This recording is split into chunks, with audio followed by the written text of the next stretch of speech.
Olá, hoje eu estou aqui para falar de um assunto muito delicado: desmame. Em primeiro lugar, é importante entender a questão transgeracional. Ela é fundamental. Nós temos desde a década de 50, principalmente nos grandes centros do Brasil, mulheres não leitadas devido à propaganda. E, portanto, são várias mulheres com esse tipo de trauma. Muitas avós chegam para as netas e dizem: você não vai conseguir aleitar porque leite de mulher é fraco. O meu leite era fraco, o seu leite é fraco. E assim vai. Portanto, transgeracionalmente, existem várias gerações de não aleitados. Como é que isso, em que isso redundou? Em duas possibilidades: ou, como tudo que é transgeracional, ou você repete, ou você compensa.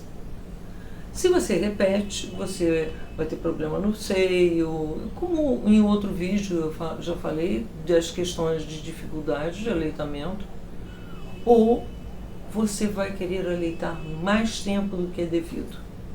E quem é que dá a margem para a mãe? Para ela se relacionar quando é que ela deve aleitar? Simples. Quando uma mulher está aleitando, ela tem uma fase REM maior. Ela tem menos necessidade de sono, portanto. No momento que a criança começa a andar, que desenvolve toda a psicomotricidade, que é capaz de estar firme, então, nesse momento, a fase REM dessa mulher volta ao normal e ela passa a ficar exausta durante o dia.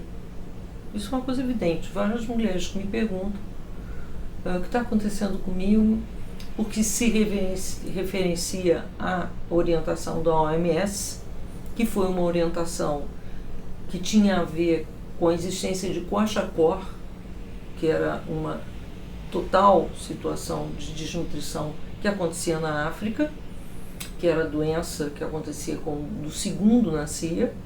A mãe tirava essa criança por causa do novo nascido, tirava do seio e não havia comida, a criança morria de fome.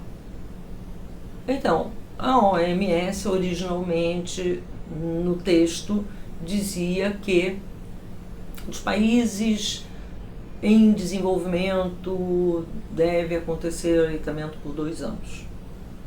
Só que, se nós olharmos historicamente o que aconteceu com as pessoas que estão nesse nível de aleitamento, principalmente os meninos, a dificuldade deles depois de tomar a decisão na vida adulta é muito grande.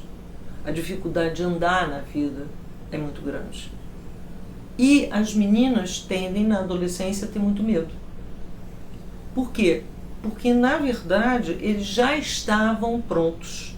É a mesma coisa quando você é adolescente e sua mãe inventa que você não tem noção de saber andar na rua, de você saber fazer isso ou fazer aquilo.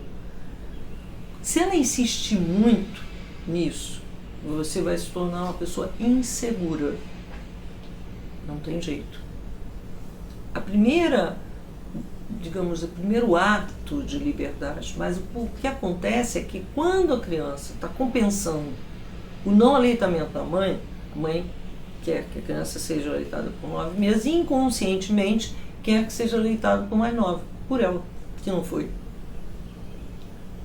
Então, olhar para isso, olhar para essa questão, como N outras questões, onde a transgeracionalidade sempre tem esses 2 mecanismos. Ou eu compenso, ou eu repito. Ou eu repito não dando, ou não achando que eu tenho, ou eu compenso e essa criança vai sim dizer para você: quero mamar, porque ela capta o que você precisa, o que no seu inconsciente você precisa. Ela capta e fala. Normalmente eu peço, quando para uma mulher está muito difícil, e a criança, principalmente sendo um menino, a dieta dele será mais pobre, eu peço para fazer às vezes 1 ou 2 sessões de renascimento e resolver essa questão. Muitas vezes a mulher tem muita fome. A muita fome já denuncia o fato dela não ter sido aleitada. Mas o bebê não precisa receber aleitamento além do tempo que ele precisa. Até lá.